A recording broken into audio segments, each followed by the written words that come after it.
Hey Chicago Bears fans, Cam315 back at it with another video for you guys. And I guess I'm making a quick update reaction video on the news about Ryan Poles keeping Matt Eberflus as the head coach of the Chicago Bears and Luke Getsy being fired as the offensive coordinator, along with several other assistants, like I think they mentioned Andrew Janocko, quarterback's coach, Tyke Tolbert, the wide receivers coach. I haven't heard anything about Chris Morgan, the offensive line coach, but he honestly should be gone too. But as I'm driving to work on this very nice California morning, the news broke out. I'm just driving and I see the freaking breaking news, and I'm reading Bears something, and I'm hoping it says Matt Eberflus is fired. I saw that fired Luke Getsy, but I didn't see it. And then when I went back to Matt Eberflus's line, and then I read further, and it said Chicago Bears will retain Matt Eberflus for 2024 season. You know, I just there's no words. Truly 100% no words for how pathetically ran this organization is. Absolute pathetic. This organization continues to always try to find ways to go against the grain, to go against ruffling feathers, to go against wanting to potentially do the right thing for their goddamn organization that is just full of a bunch of goddamn losers.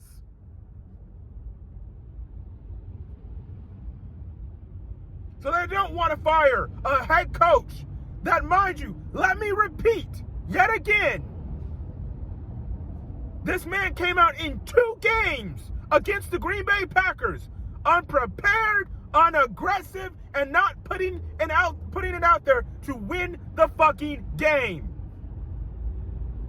Remember, going into this last matchup against the Green Bay Packers, guess what? He just called this another game. He called the Green Bay Packers game another game. And mind you, on top of it, he didn't even care about playing spoiler. He just said, we're going to focus on us, and we're going to go out there and we're going to try to go win a game. Well, the way you coached as if it was another fucking game.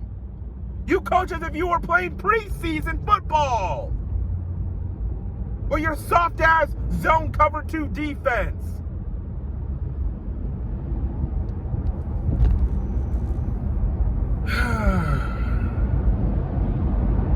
So he comes back, added to the fact, other things. You had 2 coaches on your staff fired for HR violations. For whatever reasons they are, we don't know. Will that leak out today? I have no clue. Who knows? At this point, you might as well come out and say what those HR violations were. Were they doing something inappropriate? Were they doing something that should have not been done? Were they doing something, stealing something? So he had 2 coaches on his staff fired for HR violations. That makes a whole lot of fucking sense, right?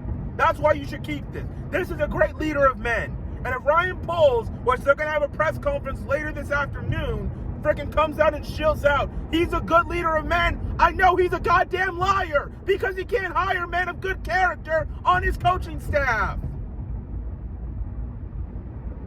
And then arguably, he has a bad freaking in-division record.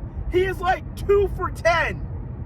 And remember, the freaking Tennessee Titans yesterday fired Mike Vrabel for less. He had good seasons. The last 2 seasons weren't good. Obviously, that had to do with A.J. Brown being traded, which was a dumbass decision by those guys. Why would they trade A.J. Brown? And I know you probably can't see me because the sun's in the way. But anyways, continuing on with this nonsense. Mike Vrabel was like 1-9 in the last 2 years in division play. But guess what? That didn't stop the Tennessee Titans from firing him. A pretty successful head coach. Matt Eberflus is 2-10 against the NFC North. The only 2 wins were those 2 wins against the Lions and the frickin' Vikings at the end of the season. Now, if he didn't end up winning those games, he'd be 0-4. Which means he'd be 0-13. Or 0-14 or something like that. Or 0-12. Yeah, 0-12. He would have 12 losses in the division and no wins. And what kind of way is that acceptable? You have a coach with a low winning percentage against your damn division. On top of it, he's one of the lowest winning percentage coaches under Chicago Bears history. The lowest. The worst coach in Chicago Bears history with the worst winning percentage. And you retain him. And let's add in the fact that he had 3 blown double-digit leads in the 4th quarter against some pretty caliber playoff teams. Obviously not really Denver. You had freaking Cleveland, right dead center beat. You blew that game. You had Detroit Lions, right dead in center beat in Detroit. And you couldn't beat them. You blew those games. And you're telling me those are all reasons why he should come back? That's why I hope in the freaking media press conference, the media ask him questions, Ryan Poles questions, and truly grills him and actually gives him questions. Real legit questions. I don't care if Matt Eberflus is in the fucking room. And he's right there, and he knows that the media probably wants him out of here. Ask the GM the questions. Have the courage of your convictions, the balls to ask Ryan Poles and put up these facts, these stat lines, so you can say, why is there any reason? Because guess what? If I'm in the media there, you can easily tell this is BS. We know you're lying. You just wanted to find a way to keep him because you love Ryan, or you love Matt Eberflus. You love the man that is Matt Eberflus. And because he's such a great guy, and you feel he's such a great leader of men, that's why you wanted to keep him. And that's plain and simple. That's plain and simple. Courtney Cronin, reporter for the Bears, came out a few days ago on the Chicago Bears podcast with Pat the Designer, talking about that really, truly, the Eberflus decision was a Ted Phillips, George McCaskey decision. Well, again, that may be the case, but I'm now looking at it more even further, it still convinces me that maybe that's not the case. Maybe Ryan Poles really had one interview with this guy, and he was just completely infatuated with this guy's stand, how he just goes about his day or something like that.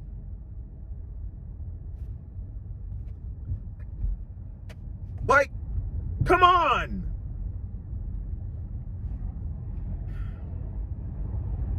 So the Bears are keeping Matt Eberflus. What are my thoughts on the decision? I think it's a piss poor decision. I think it's a bad decision. I think it's a decision that is terrible.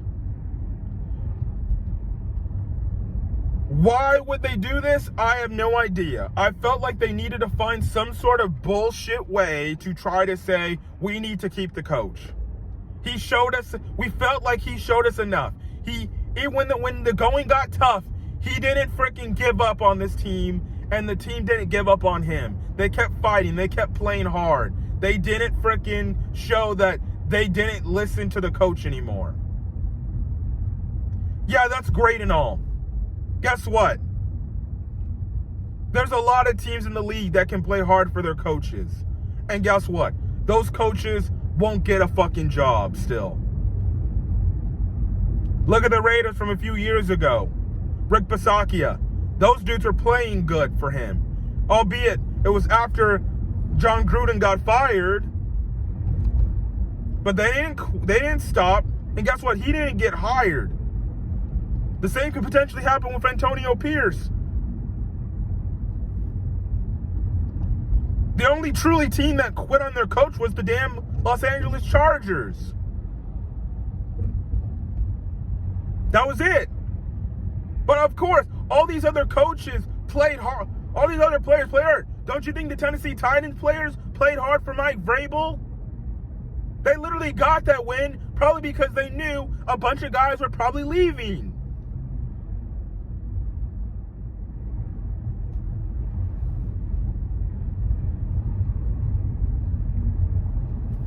So, I don't think this is a good move. I don't think this is a favorable move. I don't think this is a good idea at all.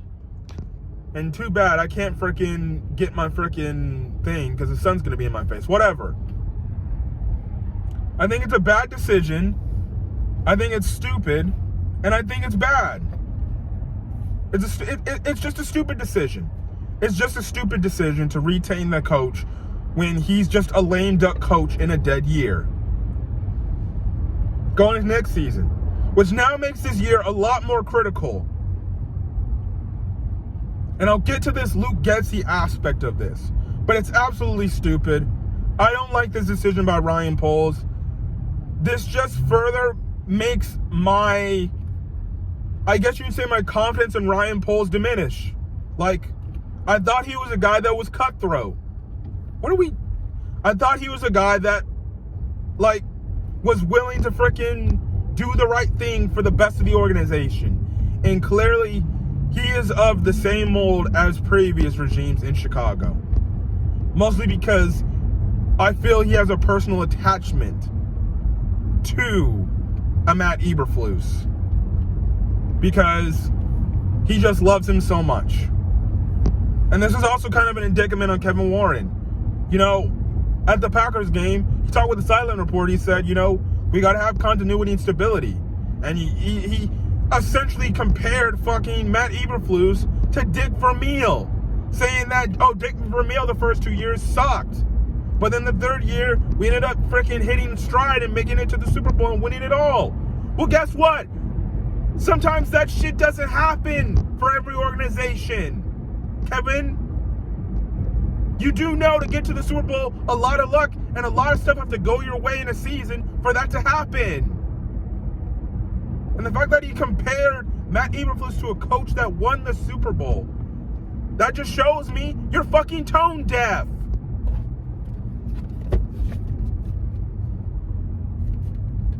There, probably helped me see me better. So, that's all nonsense. That's all nonsense. But the coach is back. Matt Eberflus is back. You got a lot of creme de la creme head coaching candidates. A lot of solid ones. I would take Mike Vrabel over Matt Eberflus 10 out of 10 times right now. But no. No. We can't do that because he's such a good man. We can't let him go. So, they don't let Eberflus go. But they do let Luke Getsy go. And let's get to this situation about Luke Getsy. You know, I had a feeling if they were to keep Matt Eberflus, this would be the guy that they would find a way to fire. AKA your scapegoat. And that's Luke Getsy. But you can't really say he's a scapegoat. He truly was a part of the problem with the Chicago Bears of last year. You just look at some of the offensive play calls this guy was calling, and some of the BS that this dude was doing last year. You absolutely just, it puzzles your mind. You not only had actual national people who were watching tape and saying, what the hell is this guy doing? What are they calling? You had Bear fans freaking having issues with this guy. If you didn't understand, and yet they keep saying he's running this offense that freaking they're doing in the 49ers, the West Coast offense. Well, time and time again, it shows you have to know how to call the fucking plays. It's simple. I said it before, I'll say it again on my game recaps. The first 15 plays that are scripted, he knew how to call those. It's like he game planned perfectly. The first 15 plays. But the moment Those scripted plays are gone. And it's time to freaking play call on the fly and make adjustments to your play calling on the fly during the course of the game based on what a defense is giving you. He failed to do that. He failed to do that. His play calling was fucking predictable. It was terrible. And you had stupidity in the said play calling. Obviously, players not executing and doing their jobs didn't help the play calls succeed. But at some points, you had more times where you're questioning your head, wondering, what the hell is this guy calling? He was having freaking quarterback sneaks to the goddamn tight end, where he had Cole Kmet motion in, get under center, and he'd be taking snaps. Instead of having your damn quarterback call do it.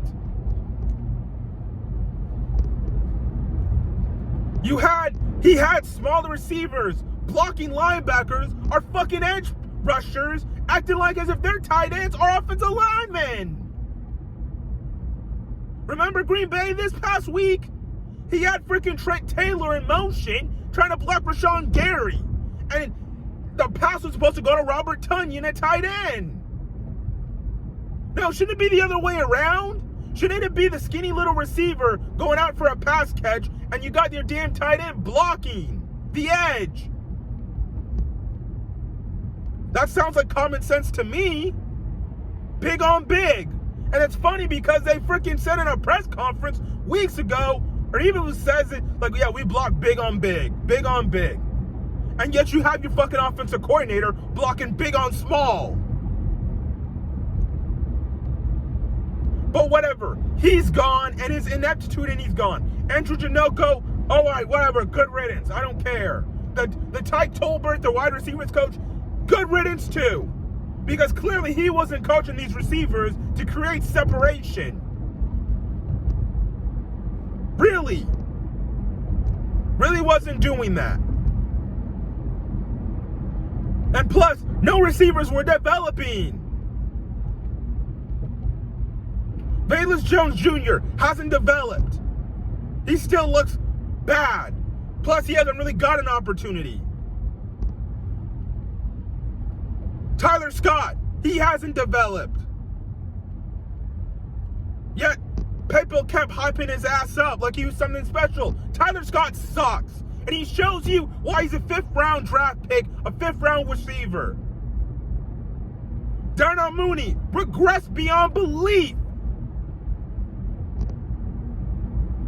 You couldn't figure out Chase Claypool, but he just sucks. He just sucks. You look at what he does with the Dolphins, it's virtually nothing. That guy's going to be out of the league. He's going to be out of the league next year. And that's all on him. That's all on him. He looks like a guy that just doesn't have a lot of dedication to working his craft and getting better. Oh boy. So, your OC gets fired. His other assistant gets fired. Again, I don't know if Chris Morgan got fired. I hope he got fired and let go too. Because he had a terrible offensive line job. I don't know what he's coaching the offensive linemen to do. So, overall, as I'm getting out of here, what does this mean going forward for the Chicago Bears in 2024? Now that Eberflus is coming back, but now they have no offensive coordinator. They got no defensive coordinator. What does that mean? Well, clearly that means you got to hire the best of the best that's out there that is willing to come here. Number 2, you might need to tell these people in these interviews that Eberflus is going to be getting an extension. Here's the reason why. If you're trying to hire the best of the best out there, they're not going to freaking come to Chicago to be coordinators if they know there's a chance that the freaking head coach potentially could get fired next year. That's... You can... When I saw that move, one of two things confirmed to me this. You're going to have to give Matt Eberflus, sadly, an extension, a contract extension. You're going to have to give him a contract extension. Because the only way you're going to get some of the best offensive and defensive coordinators in this league. You're going to have to extend Matt Eberflus, essentially guaranteed, unless he completely has an epic failure in 2024. That he's secured, he's safe, he's going to be here for a substantial amount of time. On top of it, I don't know what this means for Justin Fields. And let's get to that question real quick. What does this mean for Justin Fields and the fact that they fired Luke Getsy? They potentially could still bring him back and they could say, Justin is still, he has it. We just need to hire the right guy to get it out of him. But to be honest, I love Justin Fields. I really, truly do. But I think maybe it's now time that you might need to move on. Let Eberflus get his quarterback. Let Ryan Poles get his quarterback. Move on from Fields. Trade him and roll with the new rookie quarterback. Thus, that also plays in the fact of extending Matt Eberflus. So then you're not firing him after the said quarterback's rookie season. Whether that's Caleb Williams, Drake May, or anybody else. And Eberflus has this player for a substantial amount of time. You know, I guess in a way it somewhat guarantees that you got to get rid of Fields now, because he's going to be learning his third offensive system in 3 years. That will have been Ryan Day's Ohio State offense. That will have been Matt Nagy's offense. Then Luke Getsy's offense. That's 3 years. In 3 different years. 3 different playbooks. So, I think it's adding up to the fact that Justin Fields will probably be gone. Now, I think the reason why Getsy got fired, I think it had a lot to do with these meetings and these offensive players probably saying, listen, we could have done so much more, but it was that guy's fault that we couldn't do more. He couldn't have our quarterback get to the next level. He couldn't have our quarterback or this offense humming in the way that it should be going. And I guarantee you, Eberflus and frickin' Poles, and if Kevin Warren was in those press meetings, they took that to heart. And they did the same old shit that they always typically do. They get rid of a problem they think is the problem, but in reality, it's not the real problem. It's just a systematic issue of the entire organization's problem. So, I don't know what this is going to mean for the future of the Chicago Bears. I really don't. I don't know what the next moves are going to come. I don't know what's going to happen next. But we're going to see. Well, we got the offensive coordinator position figured out now. You fired him. He should have been gone weeks ago. Let's be honest. He should have been gone, not weeks, months ago. With his atrocious play calling. I rather would have seen Andrew Janoko call plays and give him the opportunity. And this goes to show you how embarrassing it is on the Chicago Bears front of things. It took you 2 extra days and these player meetings and all these discussions of the silence at Hallis Hall for you to realize we need to get the offensive coordinator out of here? You should have fired him on Black Monday. That should have been the first guy you, no doubt about it, you need to get rid of. But no, they needed 2 more extra days along with the 18 weeks they had in the season to realize we need to get rid of this guy. He can't call plays. And you needed players probably telling you this guy's no good. He sucks at his job, man. We can do better. And that's what happens when you hire an offensive coordinator that's never called a damn play in a day of his life. That's what happens. So, I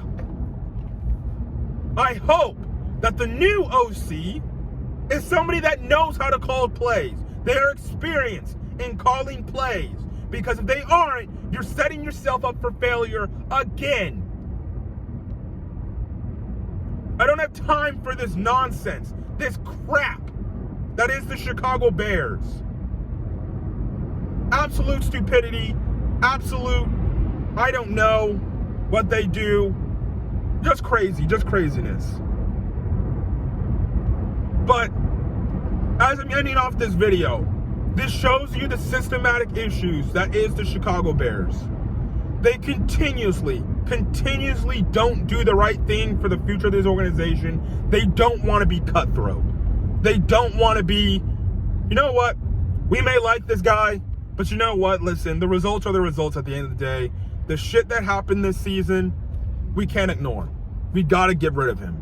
We got to do better than this. We got to do better. Listen, I understand. We did you a raw deal. We gave you a piss poor team your first season. And then we slowly but surely gave you more talent, but you're not the right guys. We just feel like with everything that happened this season, you know, best of wishes to your future endeavors. Hopefully you get back on your feet and hopefully you get another opportunity again. But thank you. We're going to go in a different direction. That's all they got to say. But they don't want to do that. They don't want to have the tough conversations. They don't want to do the right thing. They don't want to become an organization that knows when we need to be serious for once. We need to be serious. And the fact that this team still doesn't fucking get it.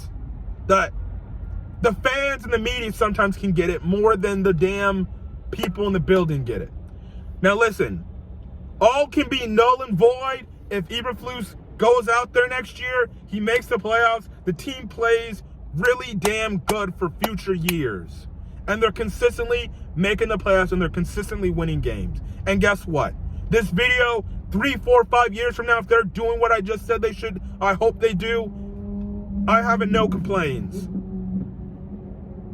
But this move further doubles down, and if not, shortens the leash on Ryan Poles' tenure as the GM for the Chicago Bears. Because if this epically blows up in his face, well, guess what? He's probably being fired. He's probably being fired. And if the Bears do come out next year and they have a massive blow-up season where they just suck. I don't care if you have a rookie quarterback under center. Fire both Eberflus and Ryan Poles. Because Ryan Poles completely doubled down on sticking with Matt Eberflus. Completely doubled down on it. Remember, this is the same guy, Ryan Poles, that damn near cried at the podium when the Larry Ogunjobi news broke down.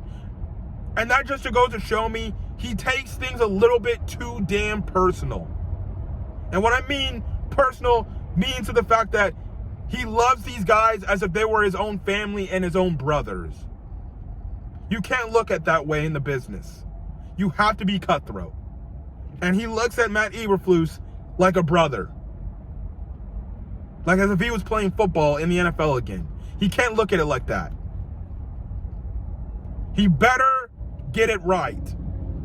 You know, people kept saying he better get the quarterback decision right. Well, guess what? He failed on getting the coaching decision right until further notice. And if you add in the fact that he gets the quarterback wrong, because if you draft a rookie quarterback, I don't give a shit. That rookie quarterback still has to go to the playoffs. So you have to hope you get the rookie quarterback right if you end up drafting a rookie quarterback. Absolutely stupid. Absolutely stupid. So,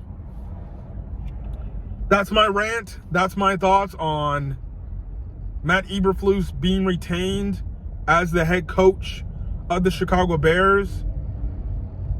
And then my thoughts on Luke Getsy being fired as the offensive coordinator. You know, it's just stupid. The Bears think they're always one issue away. Oh, we're a quarterback away. And then guess what? They go get a new quarterback. He still sucks. Oh, we're a defense away. Guess what? They get the defensive pieces they need. They still suck. Oh, we're a coach away. We're an OC, we're a DC away from actually being good. And then they still suck. And they fail to realize that it's the head coach that's the problem. Obviously, talent plays well in the NFL. Talent helps. But the number one thing is coaching. You have to have the right head coach, and you have to have the right assistants paired with the right head coach to know that you are doing the right thing. Look at the Houston Texans. They got the head coach right in DeMeco Ryans. And they got the DC and especially the offensive coordinator right. DeMeco Ryans is a defensive-minded head coach. He knew he had to get an OC that was right. And he got an OC that was working with him in San Francisco.